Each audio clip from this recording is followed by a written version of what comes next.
Penny, it's been a while. Are you doing all right? What, Anna? Huh? What kind of reaction is that to me? Shouldn't you be a bit more happy to hear from an old friend of yours? Well, you should understand why I'd be reacting to you like that, but since you don't, that must mean you don't remember all that you did around me back in the day. What are you talking about? Ugh. Do you have a reason for talking to me again? I would really like you to hurry this up and tell me what you want. Oh, that's right. Well then, let me get right to it. Actually, I'm pregnant with your husband's baby. What? My husband's baby? Wait, who are you talking about? Oh, come on now. I'm talking about your company president husband, Penny. Jack. What? Jack? That's right. In other words, I got a very good taste of your husband these past few weeks, and now I am carrying our baby. Hold on a second. Anna, didn't you get married just last year or something? You were going all over bragging about how you'd be getting married to an elite from a very powerful company based in New York City, right? Whatever happened to him? Oh, you're talking about that? He and I broke up. Well, I should probably say divorced, but we weren't together all too long, so it just felt like a breakup. What? Why? Why did you divorce him after all that bragging? Oh, you don't know the reason behind it? The reason for that was because I started to go out with Jack. What? I didn't want for my last man to start throwing a fit about how I'd be cheating on him, because then he'd want something like a settlement from me. So I gave him some fake reason and then told him I was leaving. And right after that was when I got into bed with Jack. Well, I suppose that this time I'll have to pay you some kind of settlement, but that's where Jack will step in and help pay it off for me. But anyway, I just wanted to tell you that I am carrying his baby. I knew it would be something like this. How many people has it been now, Anna? How many people has what been? I'm talking about how many people's partners have you stolen now. I happen to know around 10 people already that you've done that to. How many more men are you going to steal from different women before you're done with that crap? Do you have any idea how many women you've already gone and hurt? And this time is the worst yet. You're talking about how you didn't even really steal him, but slept with him and got pregnant while he's still married. You pull yourself together and stop being such a whore. Hold on, it's not my fault that I just so happen to be a very powerful woman. Huh? If you guys all don't want to be losing your boyfriends or husbands to me, then you have to become an even stronger woman than I am. That's all there is to it. What the hell? I have no clue how you're able to think of yourself that way. Oh my, oh my. So is this what happens when someone's about to be thrown away? I guess Jack has a good reason to push you aside now and why he's decided to impregnate me. What the hell are you trying to do, Anna? You married your last husband because of his money, but then you got that divorce to come after Jack? I honestly can't even imagine what your end goal is or if there's even one to begin with. There isn't one, to be honest with you. The reason I stole Jack from you is because I liked him and wanted his child. I only ever go out of my way to steal a man from someone else once I've started to like them. Well, if you want a word that describes it, let's call it my love instinct. Well, how about instead of listening to whatever love instincts you have going on there, you start to think about the ethics of what you're doing? Now, since I've gone and proved to you that I've stolen your husband, would you please take your sorry butt and move out of that gorgeous mansion for me? What? Oh, I can't believe it's already happening. I never thought that I'd be able to get myself a man that would offer me such a wonderful mansion to go live in. This is like a dream come true. Oh, and don't forget to divorce him when you get the chance. I don't care how much of a sore loser you want to be. Get that divorce so that you're not hampering my marriage to him.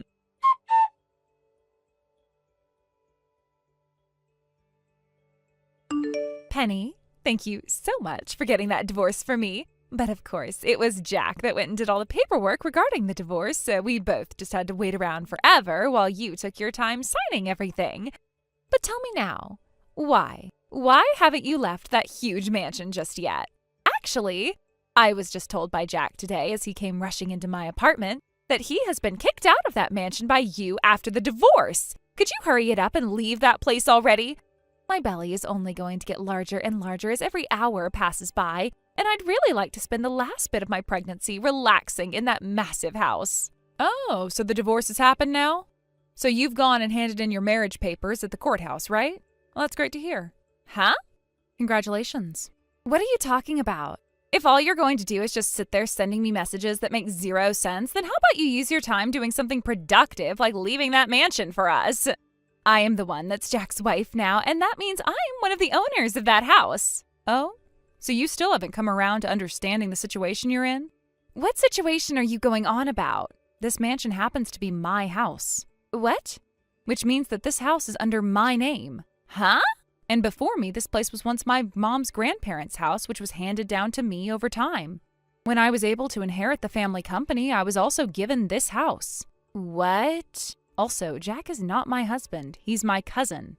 Your cousin? Hold on a second. But I've been inside that mansion there before. Jack brought me along with him into that place, and there he and I made love to one another. A few times we've done that now, actually. And about that, the only reason he's always brought you here is because he's been living with me. Living with you? And as for Jack's actual wife, she's out of the state right now for a while as part of a work transfer she was placed on. So while she's been out of the state and away from here, Jack has been using up all of his savings going out on dates with you while cheating on his wife. And, well, he used up too much of his savings and was no longer able to pay rent, which led to him moving in with me. What? And he'd been here ever since, freeloading off me. I mean, he is my cousin, so I wasn't just going to kick him out and make him homeless. That's why I put him in a room on the other side of this huge house. That's why you've been coming into my house and having an affair with him. So, the reason he and I have always been going into the house from one of the back doors is because I happen to be really, really good friends with Jack's wife, so he was trying his very best to keep his cheating a secret from me.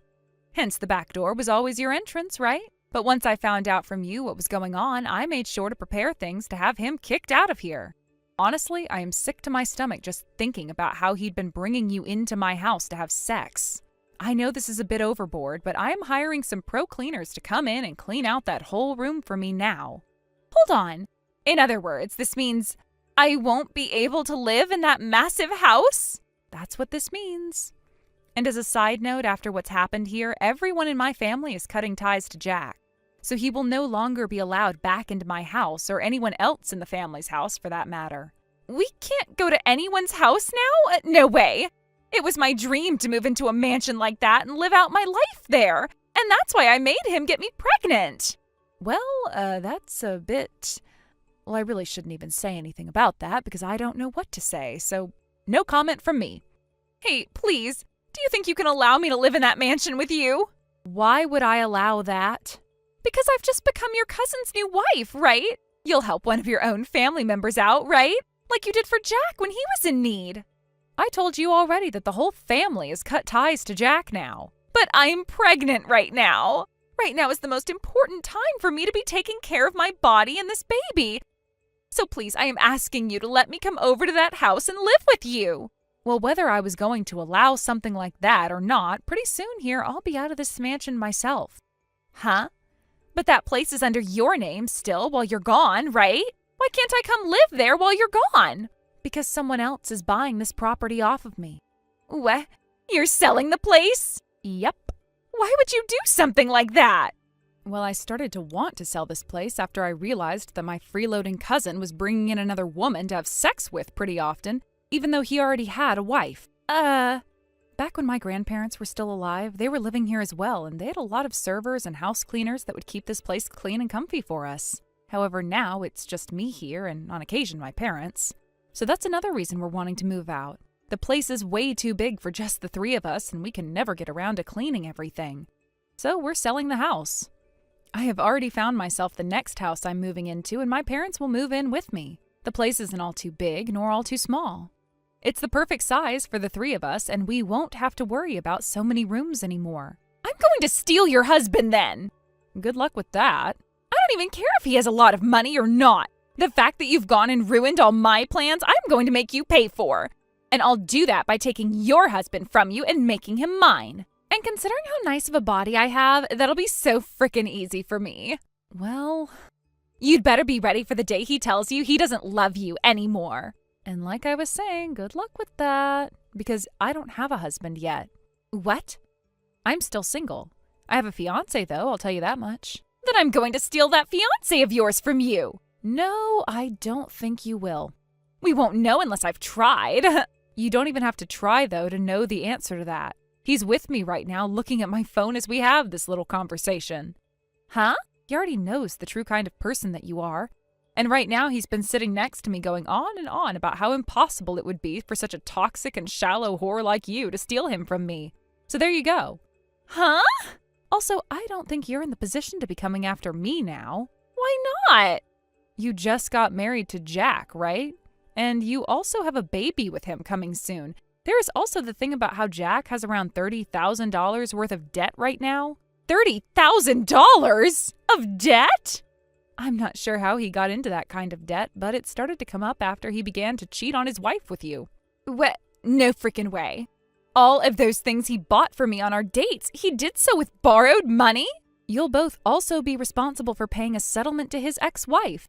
Huh?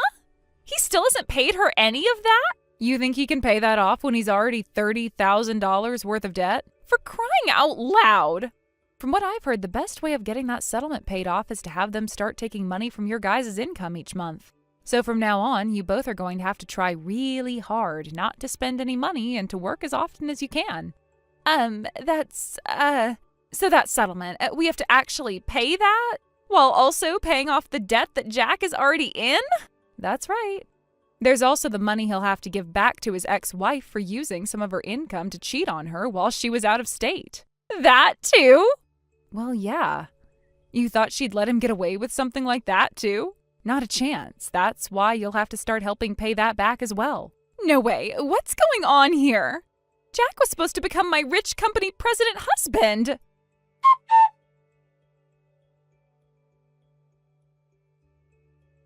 Somehow, after everything that happened, Jack decided to go ahead with a plan that he had kept to himself. He didn't tell Anna about it at all. He had been making arrangements to join a new company, and the catch was that the job required him to live on site. As a result, the two of them ended up leaving town and moving away together. It wasn't a decision made out of excitement or hope, but one that felt like a forced step in their complicated lives. Anna's parents, on the other hand, were at their breaking point. When they found out what Anna had done this time, they just couldn't take it anymore. They told her they were sorry, but their patience had run out, and they severed all ties with her. The emotional weight of that moment hit Anna hard. She knew she was now completely cut off from her family, and there was no turning back. All she had left was Jack, and they were moving forward, for better or for worse. Given the situation, Anna had no choice but to stay with Jack, following him to his new life. It was the only option left. The prospect of making a fresh start with Jack, despite the mess they were in, seemed to be her only way forward. But even so, it wasn't easy. The decision weighed heavily on her, and she couldn't help but feel the pressure of everything mounting around her. After having her baby, Anna managed to get out of the house a little bit and took up a job to help with the overwhelming debt. For a brief moment, she thought she was getting a grip on things. She worked hard trying to balance motherhood and financial responsibilities, but the strain was too much. Just a few weeks later, she made the painful decision to put her baby up for adoption. In a way, it was the best choice for the baby. She knew that neither she nor Jack were in a position to give the child the life they deserved. Their financial situation was still a nightmare, and their relationship wasn't much better. They had fallen into this trap, and Anna couldn't deny that things were spiraling out of control. The cheating, the lies, the debt, it had all come to a head, and now they had to live with the consequences. It was a hard-to-face reality, but Anna and Jack were the ones who had created this mess, and they were now stuck with it. There was no escaping the truth. They had to make things work, or their world would collapse entirely. They couldn't keep running from their problems forever. Their lives were a tangled web of mistakes, and now it was time to figure out how to untangle it, even if it seemed impossible. They couldn't go back and fix everything they had broken, but they had to try and move forward, somehow. As for me, I've been spending more time relaxing with my parents at the new house we had just gotten. I had taken over managing the family company, which was a responsibility I had grown into with time. It felt good to be in control of something, to take charge of my life and move forward. Meanwhile, my fiancé was preparing to move in with us soon. It felt like everything was finally falling into place. When he arrived, the first thing we were going to do was submit our marriage papers. It wasn't going to be anything extravagant, no huge wedding or elaborate celebrations. We wanted to keep things low-key, as private as possible. The last thing we wanted was to draw attention to ourselves, especially given everything that had been happening with Anna. I couldn't help but laugh a little at the thought.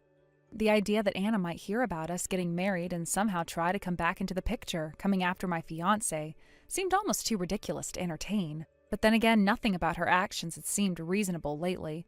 I didn't put it past her to try something desperate, but that didn't matter now. My fiancé and I were moving forward, and we weren't going to let anyone from the past interfere with that. Things were falling into place for me, but I couldn't ignore the mess that Anna and Jack had made of their lives. They had made their choices, and now they were left to deal with the fallout. I just hoped that they could find a way to make it work, even though I wasn't optimistic about it. People don't just get out of these kinds of situations easily. But then again, sometimes life had a way of surprising you. They would either find a way to fix what they had all broken or fall deeper into the mess they had created. Either way, it was no longer my problem. I had my own life to focus on now. I knew I had to continue building my future with my fiancé and the life we were starting together. Anna's decisions were hers to live with, just as mine were mine. We all had our paths, and I had chosen mine carefully. There was a part of me that felt bad for Anna, but it quickly faded. She had put herself in this situation, and she would have to live with it. There were only so many chances you could give someone before they had to take responsibility for their actions. While I couldn't change her past, I could focus on creating a future that I was proud of. The lessons I'd learned from my own experiences were ones I'd intended to carry with me, and they helped shape the life I was building with my fiancé. I couldn't let the mistakes of others hold me back. My life was moving forward, and I intended to keep it that way. Thank you for watching and listening. We hope you enjoyed the video. Don't forget to like this video and subscribe. Also, feel free to leave a comment about what you thought of the story. We look forward to seeing you at the next story. Is this Wade's phone number I'm currently speaking to? Yes, this is Wade. Who's asking? This is Cliff. I borrowed Sam's phone. I'm the one who's been dating Sam for a while now. I see. This is a picture of Sam and me together. It's proof that we've been in a relationship. When was this photo taken? It was taken last month during a trip we went on. Sam told me she was going away on a trip with her old school friends, and she mentioned that she'd be staying overnight at this hotel. So we decided to further proceed with the relationship we had before. Ah, I see. So, based on what you're saying, you are aware that Sam is my wife? Yes, I am aware. That's actually the reason I'm calling. I wanted to talk to you about something important. What exactly do you want to discuss? To put it bluntly, I would like you to divorce Sam. I see. Well, I'm sure you understand, but if a divorce happens, there will be compensation involved. Of course, I'm referring to the fact that I'll be making claims for damages against both you and Sam. Yes, I understand that. I've thought about it, and I'm ready for that. That's why I'm reaching out to discuss things with you. Also, Sam and I have a 3-year-old son. What's your position on that? I would actually prefer if you could take care of him. If that's the case, I will have to request child support from Sam. Yes, I understand. And as her future husband, I will take full responsibility for providing for him. I'll make sure to pay the child support. I understand your point, but just to confirm, does Sam know anything about this situation? No, actually, Sam has no idea about any of this yet. Her birthday is coming up next month, right? Yes, that's correct. Well, here's what I'm hoping for. I would like to finalize the divorce before her birthday so that once she's officially free, I can propose to her as a surprise. I've been waiting for the right moment, and this would be perfect. A surprise proposal, huh? Do you understand my intentions? I'm serious about this. I understand your intentions, and I see where you're coming from.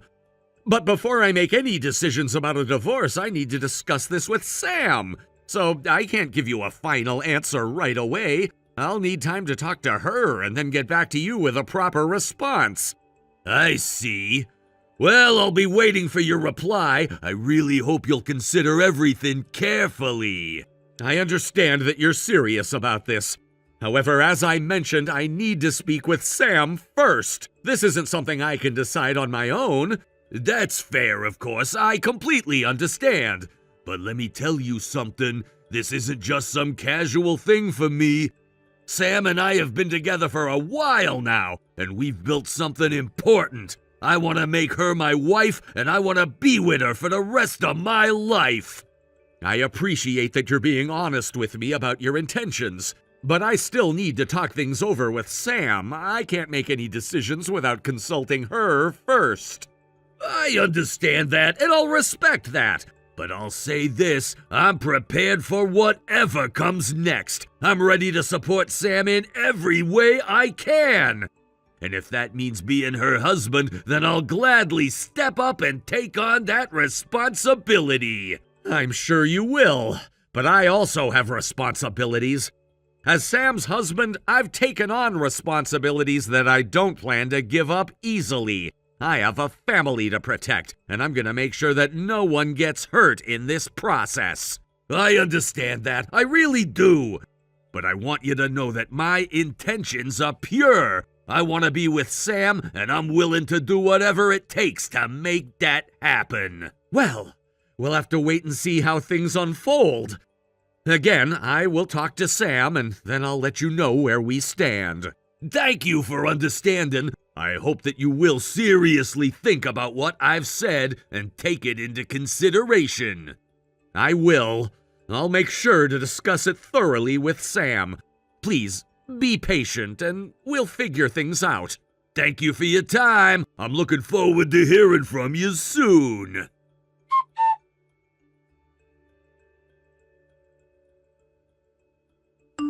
Sam, where are you right now? I just got off work and I'm on the train home. Well, that's usually the case, but what's with that tone? I got a message from a man named Cliff earlier today. Cliff? He says he's your affair partner? So what's going to happen? Well, He showed me a photo from last month's trip as proof. he went that far? I was planning to wait and decide after hearing your side of things, but based on your reaction, I guess I can assume that what Cliff says is true? Yes, I'm sorry, but that trip was with my friends from school. It was really just a friend's trip. I see. And? Cliff is a junior of mine, and he was traveling alone. It just so happened that we stayed at the same hotel.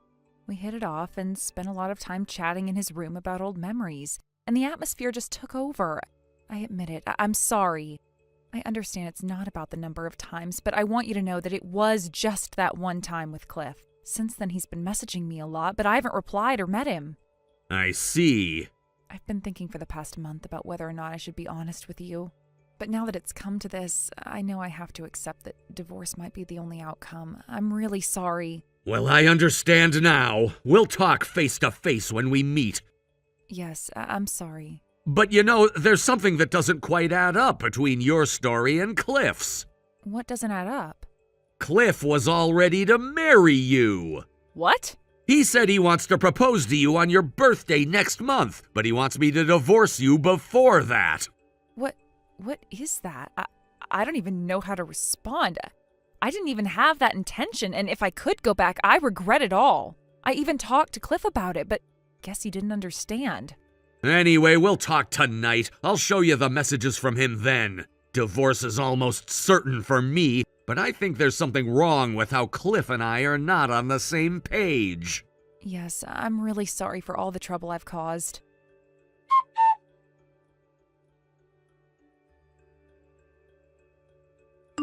Wade, what do you mean by this? Cliff, it's a pleasure to speak with you.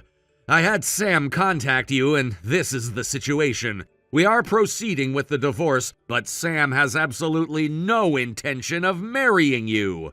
Why did you have to talk about the surprise? What? The surprise proposal. It was supposed to be a surprise. You can't just bring up the divorce without mentioning me at all. Cliff, are you aware of your position right now? Of course! That's why I'm offering to pay both the alimony and the child support for your son. I'm fully taking responsibility for all of that.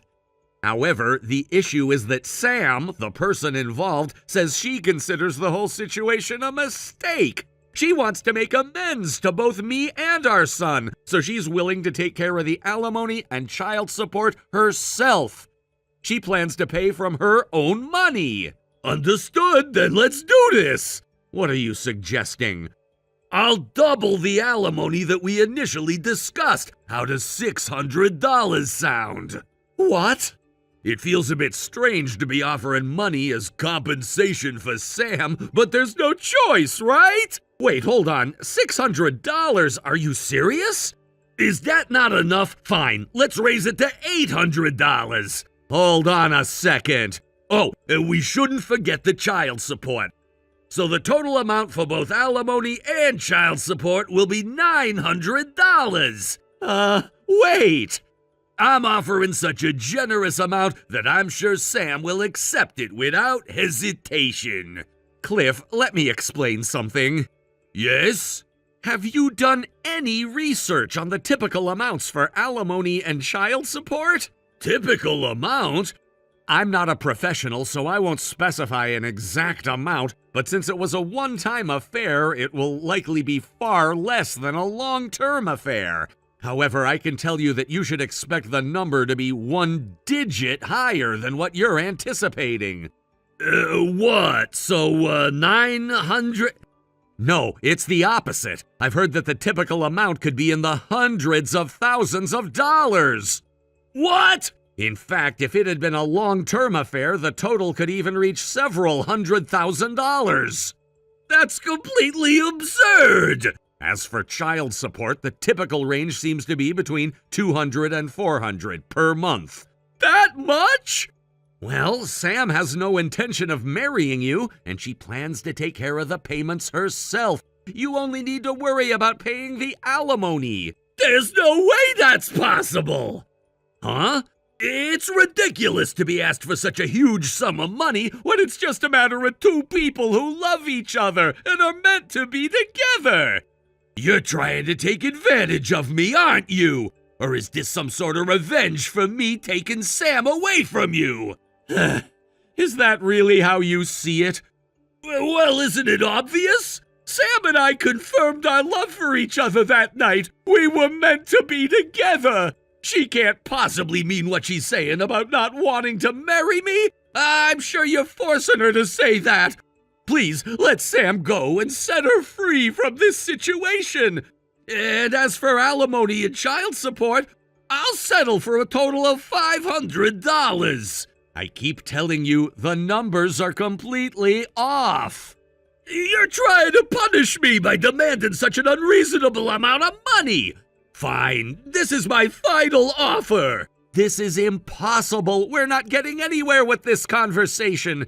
Continuing to text about this will just waste time. I'm hiring a lawyer. What?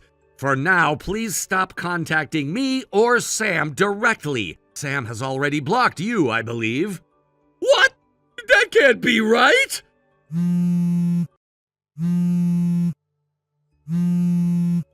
Please, let me speak to Sam! I'm sorry, but from now on, I request that you refrain from contacting either me or Sam. I've confirmed your current address through Sam's friends, so I believe a lawyer will be coming to visit you soon. I won't accept this! I finally got together with Sam! Meeting again at that hotel was definitely fate! It was a sign that we were meant to be together! I've loved Sam since we were in school, and now we're finally together! Don't you dare get in the way of our love!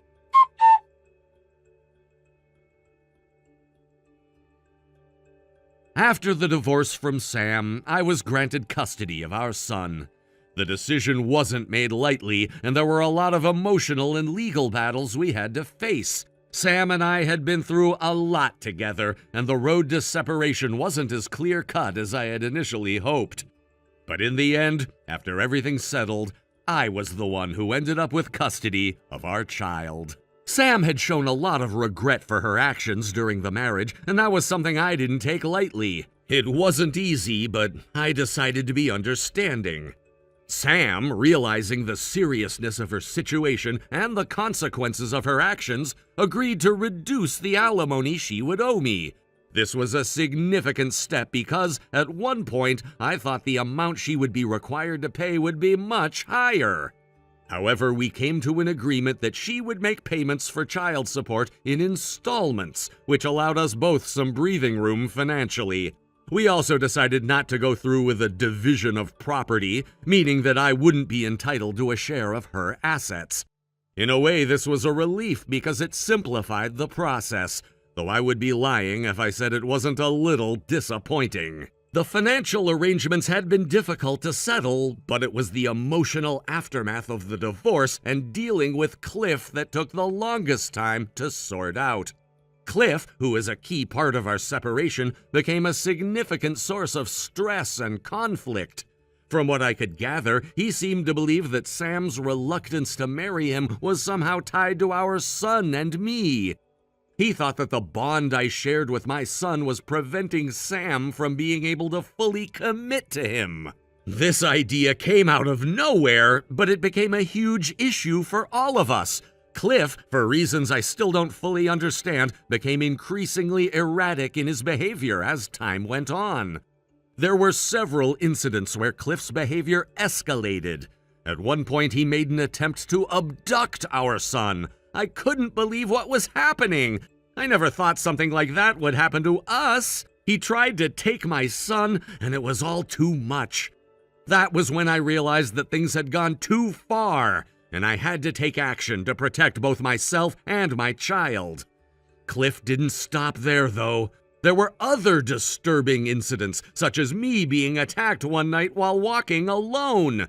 I was injured, though not severely, but the fear and trauma I experienced from those events stayed with me long after the physical wounds had healed. These incidents were too much to handle, and I knew I had to protect my son and myself.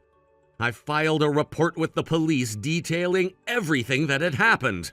I felt a strange sense of relief when the authorities took the situation seriously and did what they could to ensure that Cliff was taken away and placed where he couldn't hurt us anymore.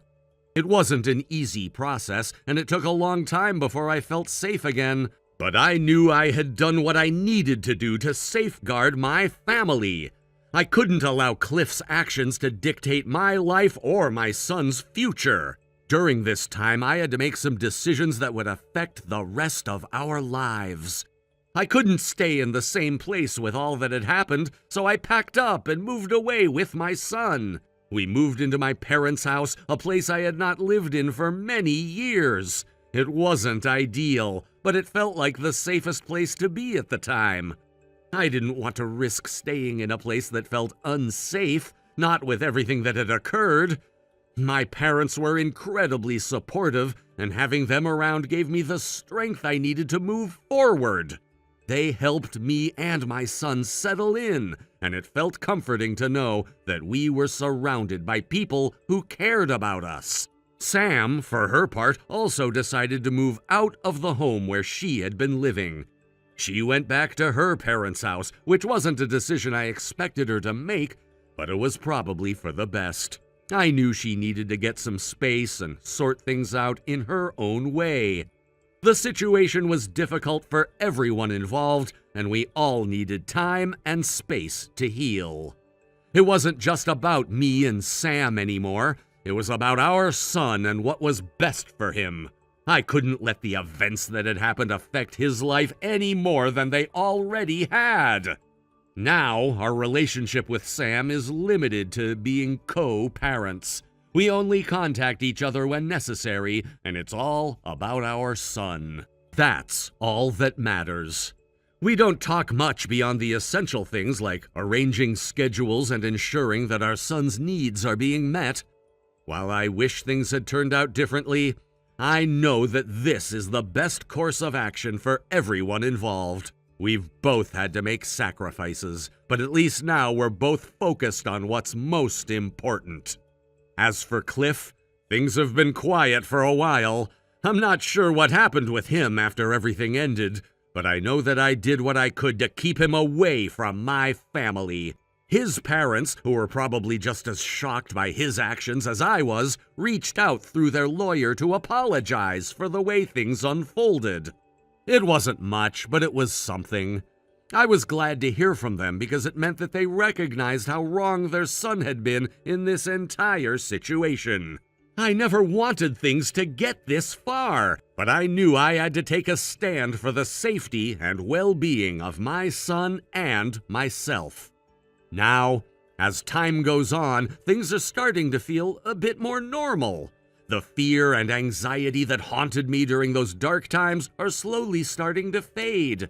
I can finally breathe again, and for the first time in a long while, I'm starting to feel like I have control over my life. It's been a long and difficult journey, but I know I made the right choices. I'm just focusing on my son, my family, and rebuilding our lives together. I have no idea what the future holds, but I know that we're stronger now, and I'm ready to face whatever comes next.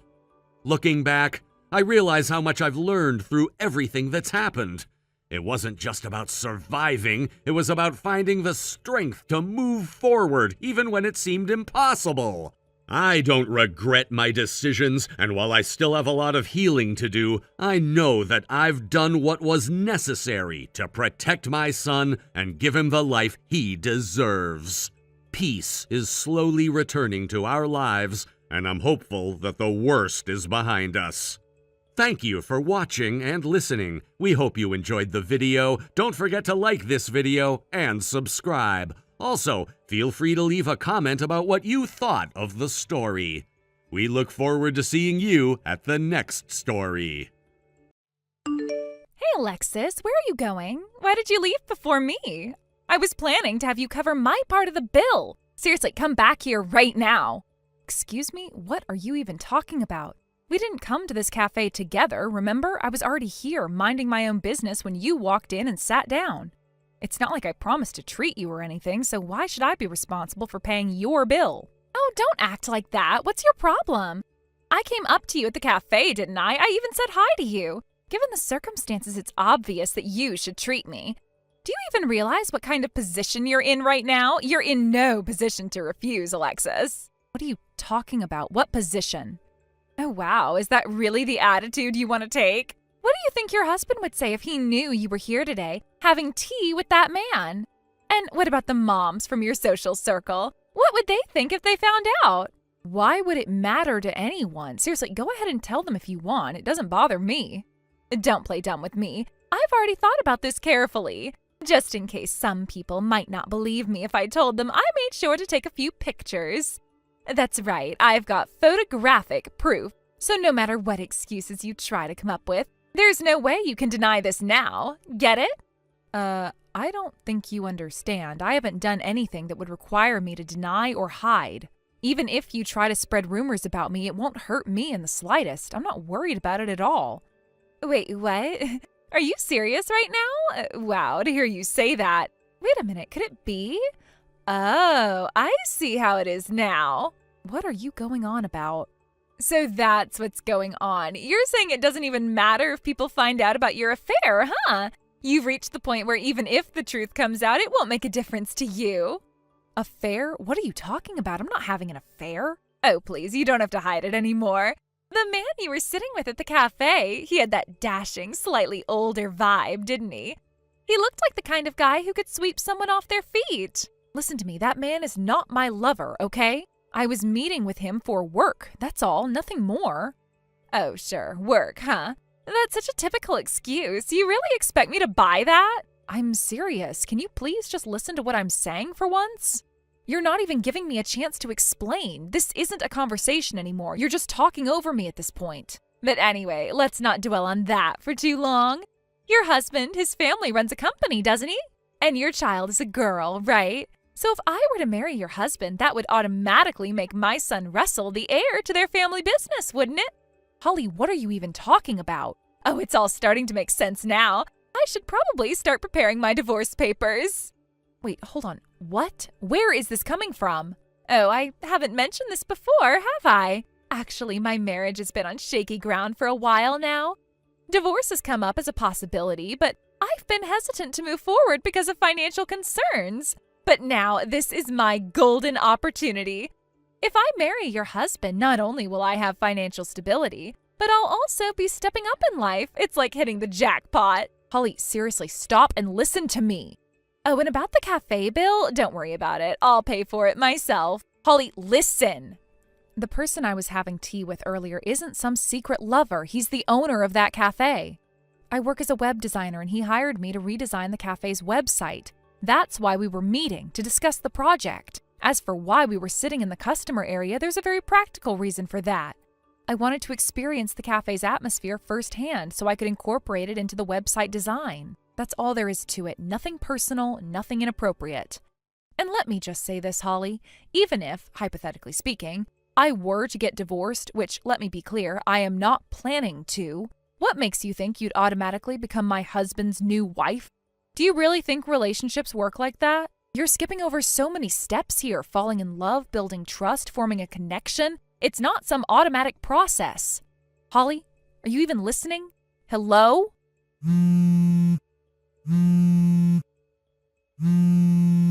Why aren't you answering? You haven't even opened my messages yet. I really hope you're not doing something impulsive. Holly, please, just think things through, okay?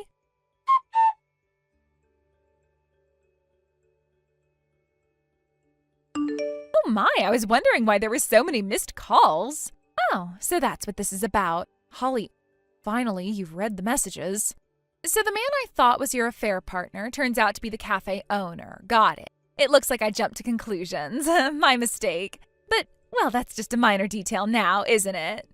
It's not a minor detail at all. Even if you and your husband are discussing divorce, filing the divorce papers just because you assume you'll end up marrying someone you're not even in a relationship with is absurd.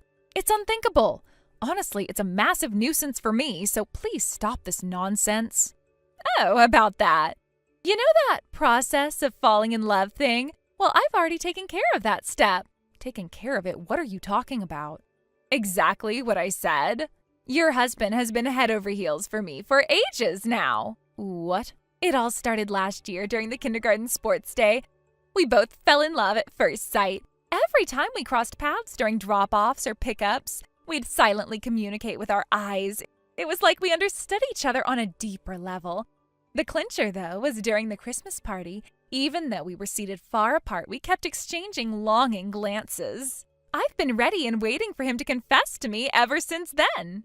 So really, this whole situation couldn't have come at a better time. Thank you, Alexis, for deciding to go through with the divorce. Let me stop you right there and correct something. Huh? Correct what? My husband has told me multiple times. Whenever I feel someone staring at me and turn around, it's always Holly glaring at me. Did I do something wrong? What? The fact that he would say something like that to me proves beyond a shadow of a doubt that he does not and has never had romantic feelings for you. Wait. What? Also, Holly, let's take a moment to really think this through, shall we? The reason you thought Alexis and her husband are getting a divorce was entirely based on your assumption that I was having an affair, wasn't it? But I wasn't having an affair. That means there's no actual reason for my husband and me to get a divorce, isn't that right? Wait, hold on. No way. Oh, but still, meeting one-on-one with the cafe owner is super suspicious. My husband was with me at the cafe, sitting at the next table the whole time. What? The cafe job was actually a referral from my husband. It was my first meeting with the owner, so my husband and I went together. When the web design meeting started, my husband, who doesn't know much about that field, sat at the next table enjoying tea while waiting for me to finish the discussion. This can't be happening. So, Holly, I don't know what's going on between you and your husband that led to talks of divorce, but there is absolutely no chance of me and my husband splitting up, which means you definitely cannot marry my husband.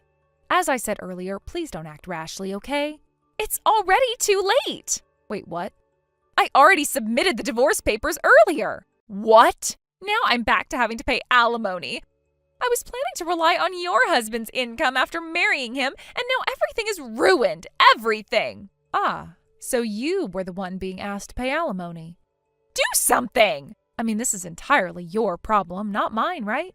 You're my friend! Holly, let me lay it out for you. You jumped to the conclusion that I was having an affair. You assumed my husband had feelings for you. Then you built on those assumptions, adding layers of misunderstanding and delusion. Finally, you've somehow ended up blaming me for your divorce, saying it's my fault. It's because you did something misleading, like having a business meeting in a cafe. My husband was literally sitting at the next table. There was nothing misleading about it. What? Details don't matter now. Just fix this for me. Listen, do you even realize that you haven't apologized to me even once?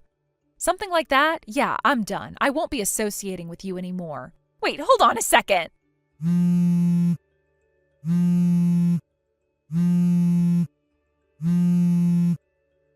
sorry. See, I apologized. Now please respond. Too late. Goodbye.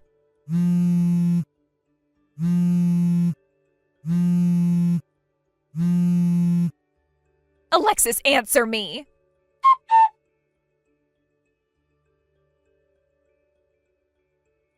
I don't even know what to say anymore. It seems that the primary reason behind Holly's divorce from her husband stems from a shocking revelation. Russell's father isn't actually the man everyone assumed him to be. Instead, it turns out he's a completely different person. This revelation caused a massive upheaval in their relationship, shaking the foundation of their marriage. What makes matters even more complicated is that the identity of Russell's real biological father remains completely unknown. No one has been able to determine who he is, and it seems unlikely that this mystery will ever be solved. The uncertainty and unresolved nature of this issue added layers of tension and mistrust to an already fragile relationship. For the longest time, Holly was unwilling to proceed with the divorce. Despite the truth coming to light and the deep rift it caused between her and her husband, she clung tightly to the marriage. Perhaps it was a desperate attempt to maintain some semblance of stability or to avoid the social stigma of being a divorced woman. Whatever her reasons, she refused to let go. Her husband, on the other hand, had reached his breaking point. The revelation had been too much for him to handle, and the idea of staying in a marriage built on lies was unbearable. However, even with his resolve to end things, the process of divorce proved to be a long and grueling ordeal. Holly's refusal to cooperate dragged things out unnecessarily, creating a tense and emotionally draining situation for both parties. At some point, Holly's husband, exhausted and resigned, decided that he had no choice but to accept the fallout of this situation, even if it meant enduring significant emotional and financial strain. He had described it as bracing himself for a dramatic downturn in his life, fully prepared to face the hardships that would come with leaving the marriage. Just when he had steeled himself for this challenging journey, an unexpected incident occurred that seemed to simplify everything. The details of this incident remain unclear, but whatever it was, it acted as a catalyst for the divorce to be finalized swiftly. What had once seemed like an insurmountable hurdle suddenly became a relatively smooth and straightforward process. In a bizarre twist, Holly's now ex-husband actually went out of his way to express gratitude for the situation. He reached out to the person indirectly involved in the incident and said something along the lines of, "I imagine this must have been a bother for you, but it truly helped me out." The absurdity of this statement is hard to overstate. Imagine being in a situation so convoluted that the person escaping a deeply troubled marriage feels compelled to thank someone for their indirect role in resolving the mess. It's a testament to just how surreal and tangled the entire ordeal has become. After the divorce was officially finalized, one might have expected Holly to accept the outcome and move on with her life. However, that was far from the case. In the aftermath of their separation, Holly made numerous attempts to reconcile with her ex-husband.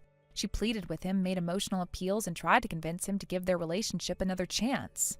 It was clear that she wasn't ready to let go of the life they had built together, no matter how flawed or fractured it had been. Despite her efforts, her ex-husband remained resolute. He had made up his mind to move forward, and he was determined not to be drawn back into the chaos that their marriage had become. In an effort to create a clean break, Holly's ex-husband took a job transfer to a different city. The new position required him to relocate, which he saw as an opportunity to distance himself from Holly and the painful memories of their marriage. He moved back to his hometown, cutting off direct contact with her entirely.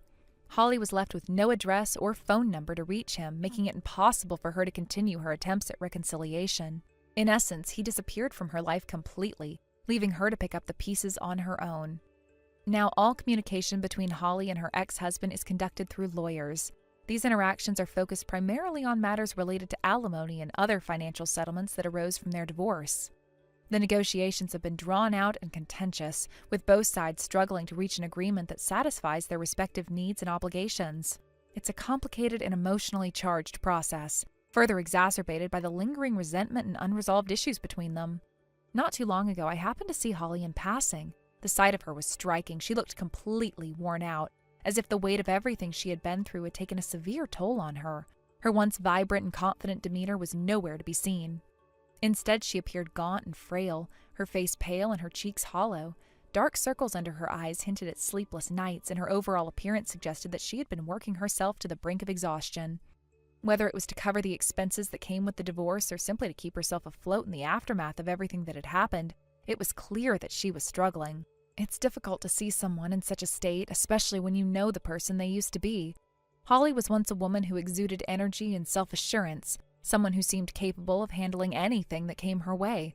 To see her reduced to this fragile version of herself is a stark reminder of how quickly life can change and how even the strongest among us can be brought low by unforeseen circumstances. Despite everything, there is a sense of inevitability about what Holly is going through. The choices she made, the secrets she kept, and the way she handled her relationships all played a role in shaping her current situation. While it's natural to feel some measure of pity for her, it's also important to acknowledge that actions have consequences. Life has a way of teaching us lessons, often in the most unforgiving ways possible. Holly's current struggles seem to be one of those lessons playing out in real time, a reminder that the truth has a way of surfacing, no matter how deeply it's buried, and that the decisions we make can have far-reaching effects. As I reflect on everything that's happened, I can't help but wonder what the future holds for Holly. Will she find a way to rebuild her life and regain some sense of stability, or will the weight of her past mistakes continue to drag her down? It's hard to say. For now, all I can do is hope that she finds the strength to move forward and create a better life for herself, one where she can learn from her past and make choices that lead to a more fulfilling and peaceful life. However, the road to recovery for Holly is going to be anything but easy. There's a deep emotional burden she must grapple with, a sense of failure that will likely haunt her for years to come. In her quieter moments, I imagine she must reflect on what went wrong, the missteps that led her down this painful path, and wonder whether things could have been different. Regret is a heavy companion, one that often arrives when damage has already been done, and I suspect Holly will have her fair share of sleepless nights spent reflecting on everything that transpired. In time, Holly may come to terms with her choices. Perhaps she'll find some solace in the understanding that, despite the collapse of her marriage, she is still capable of rebuilding her life. After all, many people emerge from difficult relationships stronger and more resilient. However, she'll need a great deal of support, and there may be moments of solitude where she faces the full weight of what's been lost. It's important that she finds the right people to lean on, those who will offer encouragement and guidance without judgment. The process of healing takes time, but with the right mindset, it is always possible. Thank you for watching and listening. We hope you enjoyed the video. Don't forget to like this video and subscribe. Also, feel free to leave a comment about what you thought of the story. We look forward to seeing you at the next story. Lisa, are you available right now? I have something I need to tell you. Oh, Mac? I'm on the train at the moment, so if it's just you texting me, I can reply. What's going on? It's pretty rare for you to contact me at this time of day. I had to leave work early. Something urgent came up and I didn't have a choice. What happened? Are you okay? It's, Hannah. She left the house. Wait, what? Hannah just left? While I was at work, I received a message that made me panic. I ended up leaving work earlier than planned. When I got home, there were divorce papers sitting on the table. On top of that, she left a note saying that my parents already understood and supported her decision about the divorce. What? Are you serious? Yeah, but obviously that wasn't true. I called my parents right away and they completely denied it. They were shocked and said there's no way they would ever support something like that. So I thought it was time for me to contact you about this. I see. Well, that makes sense. It would have been strange if they were actually okay with it. After that, I tried calling Hannah's phone multiple times, but I couldn't get through. She won't answer at all. Since you're at the same company as her, I thought you might have noticed something about her behavior or know what's going on. Oh, I'm really sorry, Mac. I actually took the afternoon off today, so I wasn't in the office. I see. Could you try messaging her for me then? I could, but I'm not exactly close with Hannah, right? We're in completely different departments and we hardly interact even when I'm at work. To be honest, I'm not sure she'd even respond if I reached out. That's fine. I just need to know anything at all. Even if it's small, her mood, her reaction, anything. Please let me know if you manage to get in touch with her. All right, I'll give it a try.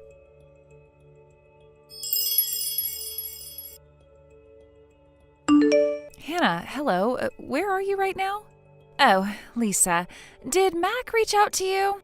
Yes, he told me you left the house and left divorce papers behind. He seemed really upset. What's going on? Why did you do something so drastic all of a sudden?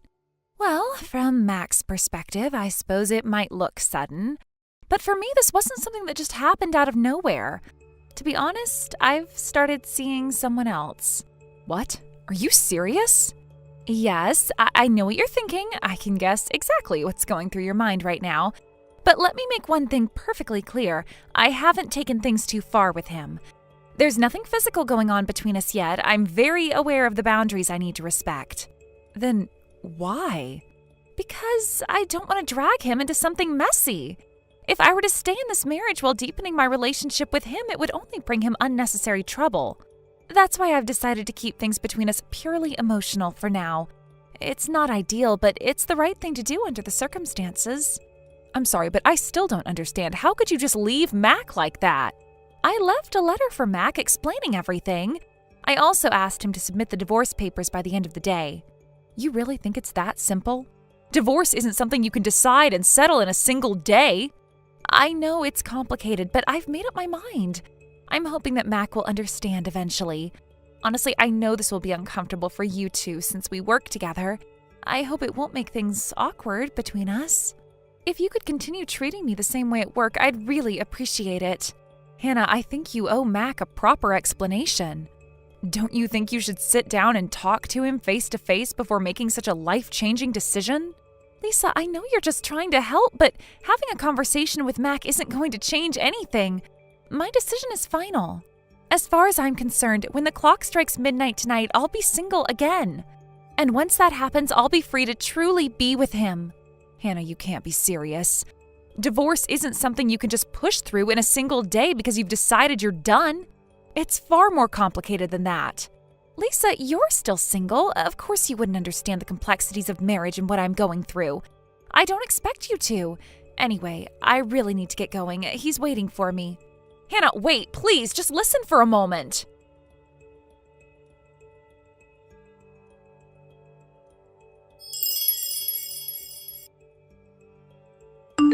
Mac, I talked to one of our coworkers in her department during work hours to see if they'd seen or heard anything. Apparently, she didn't show up to work today. After that, I sent her a message, and luckily she responded, so we ended up talking. Really? What did she say? What's going on? Well, it's a bit complicated. I'll try to explain it, but honestly, it felt like one of those situations where you just think, oh no, this is bad. What do you mean by that? What did she tell you? She mentioned that she's seeing someone else. She said that to you? Yeah, I'll send you a screenshot of our conversation later so you can see the exact wording, but from what she said, it sounds like things haven't gone too far yet. She told me that she's been holding back because she knows that it would cause a lot of trouble if they crossed any serious lines right now. I see. So she's trying to rationalize it? Either way, it's still cheating, isn't it? Exactly. I mean, there's no way around that. It's definitely a betrayal. But there's something that's been bothering me. I can't help but feel like there might be more to this, or maybe less, depending on how you look at it. What do you mean, more or less? It's hard to explain. This is just my gut feeling, so please don't take it as absolute, but I'm not entirely convinced that Hannah's actually cheating in the way you're thinking. What? What do you mean by that? Okay, so during our conversation, she kept going on about how this other relationship is all about a connection of the heart for now. And honestly, the way she said it struck me as odd. It reminded me of the kind of thing you hear from someone who might be overthinking things or getting caught up in their own imagination. You mean she's delusional? Well, maybe that's too strong a word, but think about it. Remember how you once told me that Hannah tends to get carried away with her own assumptions? You said that sometimes she has a hard time distinguishing her own perceptions from reality. Yeah, I remember mentioning that. And don't forget the whole misunderstanding with your parents. She thought they were on board with her decision to leave, but when you talked to them, it turns out they had no idea what she was talking about. That was a pretty big leap on her part, don't you think? You're right. That situation should have been a red flag. Exactly, and then there's the stuff that happened back when you two got engaged. Didn't she cause some kind of misunderstanding with one of your junior colleagues? Oh yeah, that was a mess. She thought they were saying something about her behind her back, but it turned out she'd completely misinterpreted the situation. It caused a lot of unnecessary drama. Right, so this might be another case of her jumping to conclusions or getting swept up in her own ideas. At work, too. What about at work? Go ahead, you can tell me. Well, Hannah has this reputation among some of the staff. People have told me that she seems to think she's more attractive or desirable than she really is. It's caused some awkward situations. A couple of coworkers even came to me for advice because they didn't know how to handle her behavior. I didn't realize it was that bad. I'm sorry she put you in that position. It's okay, really. Don't worry about me. Still, it feels like this might be part of a pattern. After the incident with your junior colleague, she apologized and promised she'd learned her lesson. I decided to let it go because I believed her when she said it wouldn't happen again. But I made it very clear that if something like this happened a second time, there wouldn't be any more chances.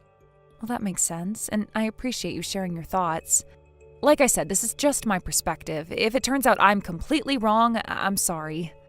No, don't apologize. Honestly, you've given me something to think about. I've been so panicked about everything that I wouldn't have even considered this possibility on my own. What you've said is helping me calm down and think more clearly. I'm glad to hear that. By the way, aren't you on a trip with Fred right now? Oh, yeah, Fred had a business trip earlier this week and it just ended today. After he finished work, we met up here. We're planning on spending the weekend sightseeing together. I see. I'm sorry for dragging you into this when you're supposed to be relaxing. I completely forgot you were away when I reached out. Fred doesn't seem annoyed by all this, does he? No, not at all. Don't worry about it. Fred works with us, so he knows how complicated things can get. He's been really understanding about the whole situation. If anything else comes up, don't hesitate to contact me, okay? Thank you. I really appreciate it, and please tell Fred I said hi. I will, and Mac, try to stay calm, okay? I'll do my best. Thanks, Lisa.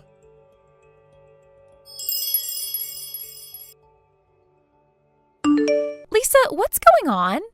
Wait, Hannah? What do you mean, what's going on? You're with my boyfriend? What on earth do you think you're doing? Huh? I'm with my boyfriend, Fred, right now. What's the problem? What are you talking about? Fred is my boyfriend. Huh? I even heard him talking to his boss today. He was confirming that his business trip finishes on Friday, so he plans to meet me at the location and we'll spend the weekend sightseeing together.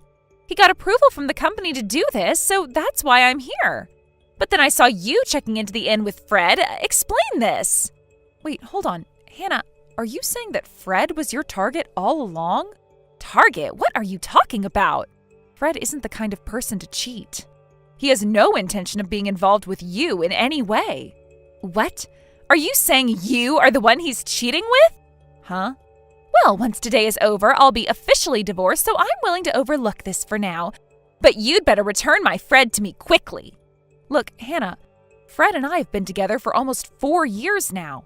We started dating shortly after we both joined the company. Huh? I recently introduced Fred to my parents as someone I'm considering marrying, and I've also met his family. Recently? You mean last Sunday? Yes, last Sunday. Come to think of it, Hannah, you came to my house uninvited while I was away for about 30 minutes to pick up my paycheck, right? Well... Fred just told me that when he came to my place and saw how surprised you were, he told you, I've come to ask for permission to date Hannah, and then suddenly you started squirming and sat next to him? Well... Fred still can't make sense of what happened, but he's still confused about it. So was this just another case of one of your misunderstandings? Misunderstandings? But Fred said Hannah, even though I'm not related to him, but I'm like a real partner to him and his family. Wouldn't you think he was referring to me, his real partner, not you? But think about this carefully, okay? If Fred were dating you and wanted to introduce himself to his parents, my parents, who would be your in-laws, would have no reason to meet you at all. Well, I thought he was asking for my permission to divorce my husband so he could be with you, but since he couldn't confront him directly, he might have been trying to smooth things over with my parents first. Maybe he was trying to soften the situation and create a less direct approach. So is this the kind of wild imagination you've come up with? Honestly, it doesn't make any sense at all. Then what about this trip? This trip was planned by Fred so we could travel together. It has nothing to do with you. What? No. This is a disaster. I left the divorce papers for Mac. What do I do now if this leads to a divorce? About that, as soon as I realized the misunderstanding during this conversation, I immediately informed Mac. Right now, he's probably on his way to City Hall with the divorce papers. No way! And Mac left me a message. He said, I can't deal with your misunderstandings anymore.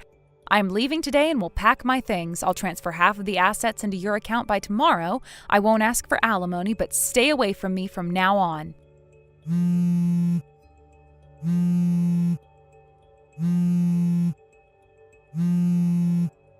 Lisa, pick up. I can't reach Mac's phone. He probably blocked you. What? No, stop it. I'm really sorry, but Fred and I both find your advances unwelcome. Please refrain from contacting us from now on. No, you're telling me to stay away after all I've done for you? What have you done for me, Lisa? Tell me, what exactly have you done? I've always been there for you when you were struggling with Mac, when you were unsure about your decisions. I was the one who offered advice. I always listened, didn't I? You came to me for help when you had doubts. How can you just throw all that away? This isn't about what you did for me. It's about what's right and what's happening now. You've crossed a line, Lisa. You've betrayed my trust and gone behind my back. Betrayed your trust? Are you serious? You were the one who was always indecisive. You couldn't even make a decision on whether or not to stay with Mac. You kept asking me for advice, but now you're acting like you've got everything figured out. This is ridiculous. I figured it out now. I know what I want, and it's not someone who undermines me or tries to manipulate me. Manipulate? What are you talking about? I have never manipulated you. I've always tried to help you. If I didn't care about you, I would have walked away a long time ago. But no, I stayed because I thought you needed someone to lean on. Well, guess what? I don't need you anymore. I may still have Fred. I don't need someone who treats me like a backup plan, someone who makes my life harder just because they don't know what they want. You think Fred is the answer to everything? You think he's the one who's going to fix all your problems? Well, that's never going to happen because as you've seen, he is done with you. I know Fred. He's real. He's been with me through thick and thin. Unlike you, he doesn't cause drama every time something goes wrong.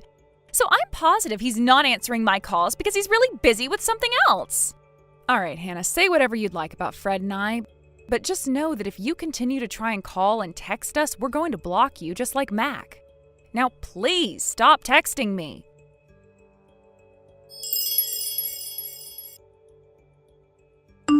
It's truly impressive how much someone could misunderstand everything like this. Hannah's department had an overwhelmingly male-to-female ratio of 9-to-1, and it seems like this situation led to some of the misunderstandings among the people there. This was based on a conversation with Fred, who worked in the same department as Hannah. Fred mentioned that there was a tendency for certain individuals in the office to become confused about the nature of their relationships and intentions, especially when the environment was so heavily skewed in favor of men. Apparently, there were also frequent comments from Hannah that seemed to hint at her being overly popular among her male colleagues. She often said things along the lines of, "It's so tough, I'm just too popular and the guys are constantly chasing after me." Such remarks were clearly attention-seeking, but it seemed to further fuel the misunderstandings that already existed. People around her might have interpreted these comments in various ways, and before she knew it, a bizarre scenario had formed in her mind, a delusion that there was some sort of inevitable competition going on for her affection. She began to believe that the men in her office were secretly fighting over her, competing for her attention behind the scenes. The situation took an even stranger turn when Fred visited my parents' house. This event seemed to perfectly align with the timing of Hannah's delusions about the so-called battle over her. Fred's visit to my family home must have been the moment when her fantasy became a reality in her mind. She imagined that Fred had somehow emerged victorious in this imaginary contest for her affection, and from that point on, she convinced herself that Fred was the winner of the battle for her love. To make matters more complicated, Hannah had been through a divorce by this point. She had left her job and returned to her family's house in the countryside. The divorce was a difficult experience for her, and she sought solace by retreating back to her rural home, far away from the bustling city. However, her troubles didn't end there. 2 years later, she found herself embroiled in yet another spectacular misunderstanding, this time with the influential figures of her hometown. The misunderstanding escalated to the point where it severely impacted her standing in the local community. Hannah became the subject of widespread gossip, and soon the entire village turned against her. Her family, feeling the pressure from the situation, became estranged from her, and they made the decision to cut ties to her. They effectively excommunicated her, and Hannah had no choice but to leave and relocate somewhere else, further removed from her previous life and connections. It seems that the misunderstanding, which had initially started as a trivial delusion, spiraled out of control and had lasting consequences for Hannah's life. What had started as a casual daydream of being pursued by the men in her office transformed into a full-blown fantasy that affected her personal relationships. Eventually, these delusions created such a rapture in her life that she became alienated from the people who were once close to her. It's fascinating how one small misunderstanding can snowball into such a massive and irreversible situation. If she hadn't spun this web of imaginary love and competition, perhaps her life might have turned out differently. But instead, she found herself caught in a self-made trap with no clear way out. Fred, who was also involved in this strange turn of events, must have found it just as bizarre as anyone else. He had no intentions of being part of any such competition. His visit to my family home was purely innocent, yet it had become a catalyst for Hannah's distorted interpretation of reality. As much as it seems that the situation was beyond his control, Fred couldn't escape the fallout from Hannah's increasingly erratic behavior. His involvement in the story made it even more complicated than it already was. Looking back at the whole situation, it seems like a series of unfortunate coincidences. The office dynamics, the comments about being too popular, Fred's visit to the family home, and Hannah's personal turmoil all collided to create a chaotic sequence of events. One misunderstanding led to another, and before long, it seemed like everyone involved was caught up in a web of confusion and speculation. Hannah's final fall from grace came when she was effectively ostracized by her hometown community. It was a harsh reality for someone who had once been a part of the close-knit village, but the weight of the misunderstandings and the rumors that followed her actions were too much to bear. Her attempt to rebuild her life in a small town turned into a complete disaster, and she ended up moving away in search of a fresh start. In the end, it's a story of how things can easily go awry when people misinterpret actions or words, especially when they're already predisposed to creating fantasies in their minds. Hannah, like so many others before her, found herself trapped by her own illusions, and those around her suffered because of it. Fred, for his part, might never have understood the full extent of the role he played in this bizarre turn of events, but it was clear that his simple visit to my family home had inadvertently become the spark that ignited Hannah's delusions. As for Hannah now, who knows where she is or what she's doing? Her life seems to have taken a sharp detour, and it's unlikely that she'll ever return to the life she once had. The combination of misunderstandings, misplaced beliefs, and emotional struggles left her isolated and alone, a cautionary tale for anyone who finds themselves caught up in their own delusions. Thank you for watching and listening. We hope you enjoyed the video. Don't forget to like this video and subscribe. Also, feel free to leave a comment about what you thought of the story. We look forward to seeing you at the next story. Thank you for watching. Please subscribe and hit the like button. See you next time.